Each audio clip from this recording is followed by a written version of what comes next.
temos aqui alguns destaques do noticiário. Na nossa abertura, a gente vai trazer o Donald Trump. E por quê? Porque o presidente americano afirmou nesta terça-feira que o governo dos Estados Unidos assumirá o controle da faixa de Gaza no processo de reconstrução do enclave, após quase 1 ano e meio de guerra. Pelo menos esse é o plano dele. Os Estados Unidos vão até a faixa de Gaza, assumam a reconstrução e ocupem por lá.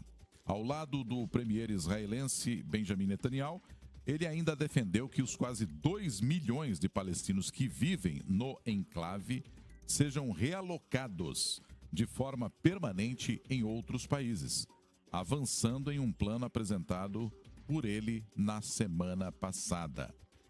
Em entrevista coletiva após a reunião com Netanyahu, o Trump surpreendeu ao afirmar que os Estados Unidos assumirão o controle da faixa de Gaza, sem descartar o emprego de tropas americanas em solo palestino.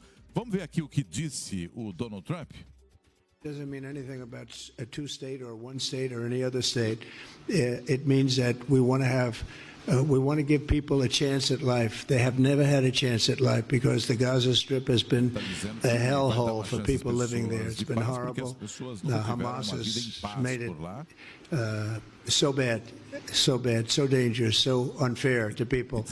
And by doing what I'm recommending that we do, it's a very strong recommendation. Gaza is a hellhole right now.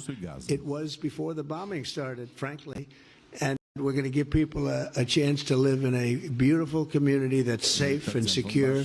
And I think you're going to see a tremendous outflowing of support. E que os Estados Unidos darão esse suporte tremendo. O problema é que ele teve um momento lá, gente, que ele falou: vamos transformar a faixa de Gaza na Riviera do Oriente Médio. E assim, para quem é nativo de lá, para quem está vivendo lá na faixa de Gaza há um bom tempo, isso não faz o menor sentido, gente. Não tem por que pensar em se ter a saída dos palestinos de lá. Claro que isso gerou repercussão, ele dizendo que os Estados Unidos vão desmantelar bombas e por aí vai, e dizendo que a presença americana em Gaza seria a longo prazo, garantindo que a proposta foi discutida nos mais elevados escalões dentro e fora dos Estados Unidos e recebeu muitos elogios. O problema é que aí a repercussão não foi assim tão elogiosa para o Donald Trump. Nós tivemos várias pessoas contestando. Claro que o representante palestino Riyad Mansour, representante palestino nas Nações Unidas, contestou, disse que para aqueles que querem enviar o povo palestino para um lugar, entre aspas, legal, permitam que eles voltem para suas casas originais, no que agora é Israel. Foi a resposta do Riyad Mansour. A Arábia Saudita, por sua vez, disse: se isso for levar a cabo, não vamos nos reaproximar de Israel.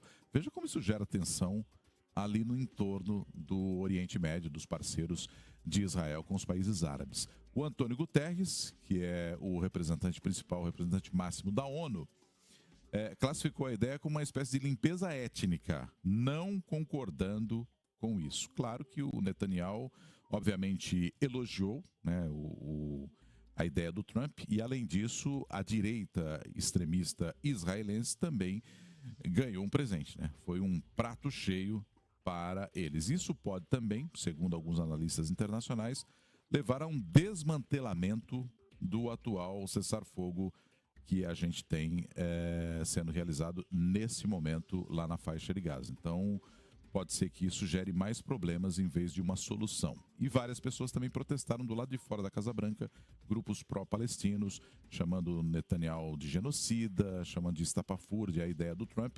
Congressistas democratas criticaram muito o atual presidente americano e até alguns republicanos não quiseram muito se pronunciar.